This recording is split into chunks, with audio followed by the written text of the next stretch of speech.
Hello friends, welcome to my YouTube channel. आज हम देखने वाले हैं 2022 का ये बोर्ड एग्ज़ाम पेपर है जो कि हिंदी का है। ये जो सब्जेक्ट है ये हिंदी का है, तो ये 2022 का पेपर है। अब आप इसको देख लीजिए, जो कि बहुत इम्पॉर्टेंट होता है। इसके आधार पे आप अगर पढ़ते हैं तो आपका अच्छे से मार्क्स क्लियर हो जाता है। अब हम आते हैं पेपर पे, ठीक है। तो पहले आपके पास देख लेंगे, जो हमारे पास समय है वो 3 घंटे 15 मिनट का होता है। और पूर्णांक आप लोग जानते ही हैं, ये जो हिंदी का पेपर है वो 100 नंबर का होता है।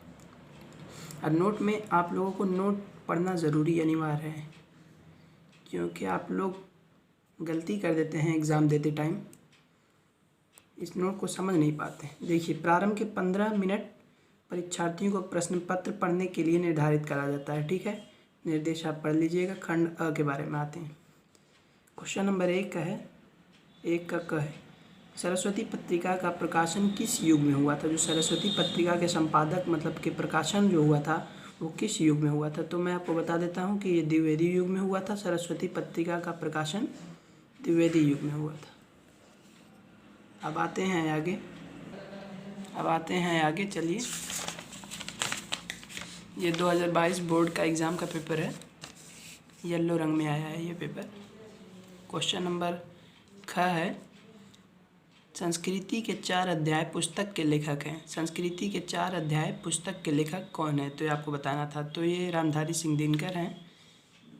ये 24 मार्च 2022 का पेपर है।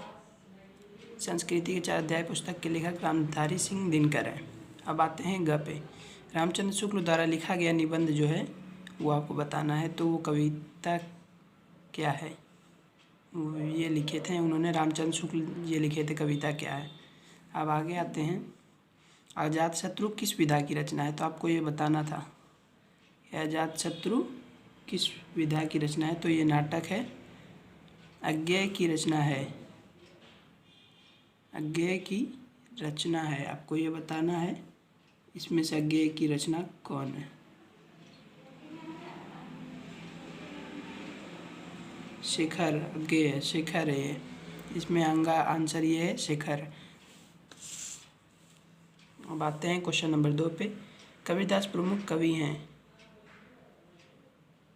निर्गुण काव्यधारा के। ख देखते हैं, बिहारी ने प्रमुख रूप से किस छंद में रचना की है। दोहा। नौका विहार कविता का संबंध किस नदी से है, गंगा। प्रयोगवादी काव्यधारा के कवि हैं सुमित्रा नंदन पंत।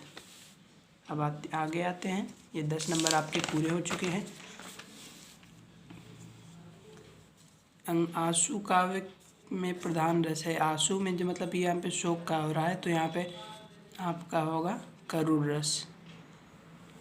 अब यहाँ पे आपको पैराग्राफ दिया गया हुआ है, आप इसका स्क्रीनशॉट लेकर के आप इसको सॉल्व कर लीजिएगा। स्क्रीनशॉट ले लीजिएगा आप लोग। क्वेश्चन नंबर 3 आपका हुआ कंप्लीट। आप ये वाला क्वेश्चन कीजिए चाहे ये वाला क्वेश्चन कीजिए।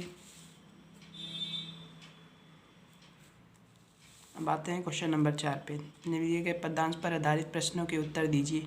यहाँ पर पद्यांश से कुछ आया है, तो उसमें आपको इन प्रश्नों के उत्तर देना है। आगे आते हैं, ये 10 नंबर का है।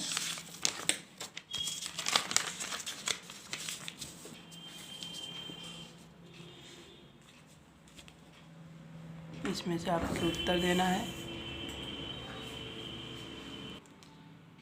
अब आप ये उसी में से हो जाएगा, फिर अथवा आप या तो इसको ये कीजिए। अब आते हैं आगे क्वेश्चन नंबर 5 पे, निम्नलिखित में से किसी एक लेखक का साहित्यिक परिचय देना है। आप लोग गलत कर देते हैं, यहाँ पे जीवन परिचय लिख देते हैं और ये साहित्यिक परिचय मांगा है। तो ये साहित्यिक परिचय लिखना है, उनकी प्रमुख कृतियों के नाम भी लिखना है। अधिकतम शब्द सीमा 80 शब्दों में होनी चाहिए। डॉक्टर हजारी प्रसाद द्विवेदी, प्रोजी सुंदर रेड्डी, डॉक्टर APJ अब्दुल कलाम को बहुत ही इंपॉर्टेंट, आप लोग इसे याद कर लीजिएगा। किसी एक कवि का साहित्यिक परिचय देते, कवि का साहित्यिक परिचय देना 80 शब्दों में है।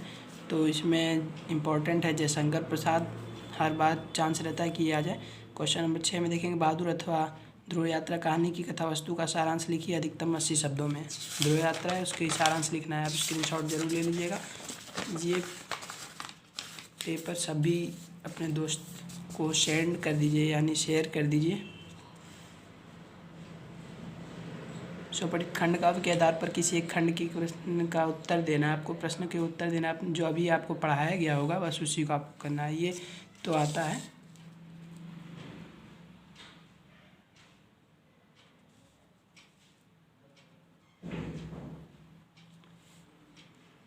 खंड ख पे आते हैं खंड ख पे। क्वेश्चन नंबर 8, दिए गए संस्कृत गद्यांशों में से किसी एक का संदर्भ हिंदी में अनुवाद करना है। संस्कृत में इसको हिंदी में अनुवाद करके लिखना है। आपका 2+7 नंबर मिल जाएगा।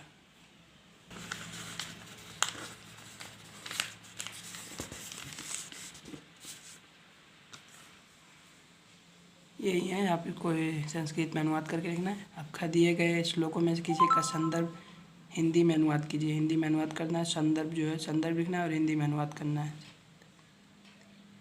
आप ये भी कर सकते हैं, चाहे ये भी कर सकते हैं।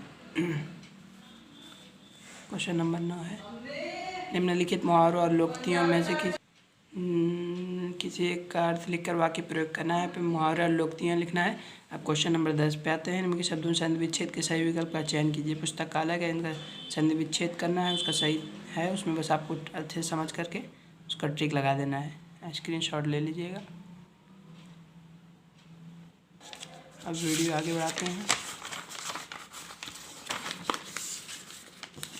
ये नया चैनल है, आप लोग इसको ज़रूर से ज़रूर सब्सक्राइब कीजिएगा, शेयर कीजिएगा। संधि विच्छेद का बताना है, नायक का संधि विच्छेद बताना है। दिए गए शब्दों को विभक्ति पहचान कर लिखना है। नाम सु शब्द में विभक्ति और वचन का पहचान कर लिखना है। 11 नंबर क्वेश्चन नंबर 11 है, निम्न शब्द को सही अर्थ का चयन करना है। इसमें अविराम का जो सही अर्थ होगा उसको लिखना है, शॉर्ट में लिखना है। अब आगे चलते हैं।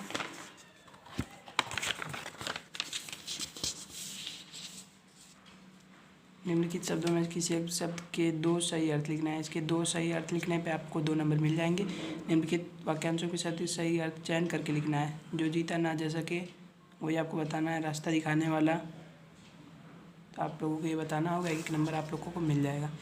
निम्नलिखित में से किन्हीं 2 वाक्यों को शुद्ध करके लिखना है। आप लोग लिख ही लेंगे आप लोग, और ये तो आप लोग का हमेशा तैयार रहता है। हर एग्ज़ाम में आप लोगों का ये तो कन्फर्म तैयार रहता है 2-2 नंबर के लिए। ये 2 नंबर, ये 2 नंबर, ये 2 नंबर, आपका ये हमेशा तैयार रहता है। आप लोगों का तो ये हमेशा तैयार रहता है। फिर 6 नंबर आपका कंफर्म है, ठीक है। अब क्वेश्चन नंबर 13 पे आते हैं। सफाई व्यवस्था हेतु उचित अधिकारी को एक पत्र लिखना है। तो आप लोग लिख लेंगे, लिखेंगे सेवा में अधिशासी अधिकारी करके आप लिख सकते हैं। अब ये थोड़ा चाहिए कि लीजिए। आगे बढ़ते हैं। क्वेश्चन नंबर 13 कंप्लीट हुआ। अब आते हैं क्वेश्चन नंबर 14।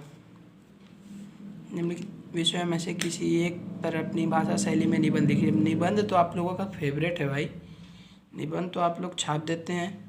7 नंबर इसमें आपका पक्का तय है। आप लोगों ने इसको मेहनत से देखिए, सॉल्व करिए, आपका बोर्ड में अच्छा मार्क्स आएगा। Thank you for watching. Subscribe कीजिए, शेयर कीजिए। Thank you.